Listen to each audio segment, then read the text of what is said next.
अनेक पक्षांचं शिवसेना पक्ष फोडण्यावर लक्ष आहे. जे पळवलं ते पितळ होतं.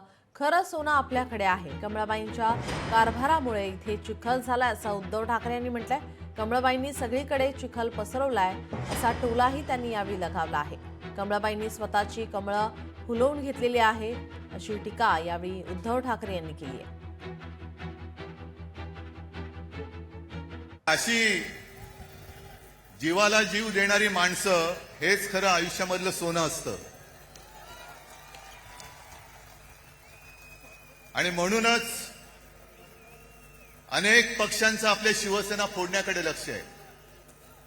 आणि त्यांना असं वाटलं की काही जणांनी त्यांनी पळवलंय, जे पळवलं ते पितळ होतं, सोनं माझ्याकडेच आहे. लाखो शिवसैनिकांचे हात हे मदतीला जेव्हा पोचतात, हे व्यासपीठ हे माझं वैभव आहे. हे व्यासपीठ माझं वैभव आणि हे बसलेल्या समोर माझं ऐश्वर्य आहे. ही माझी संपत्ती आहे.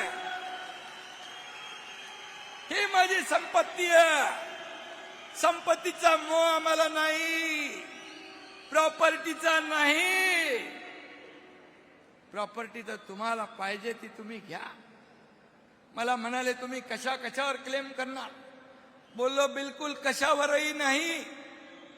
बाळासाहेबांचे विचार हीच आमची संपत्ती आहे. मला माहितीये सगळीकडे चिखल झालेला आहे. याचं कारण कमळाबाई. आता तुम्ही म्हणाल पावसाचा आणि कमळाबाईचा काय संबंध. पण कमळाबाईच्या कारभाराने कमळाबाईंनी स्वतःची कमळं फुलवून घेतलेत, पण जनतेच्या आयुष्याचा चिखल करून टाकलेला आहे. लोकशाही मराठी ऐका, पहा, जागरूक रहा.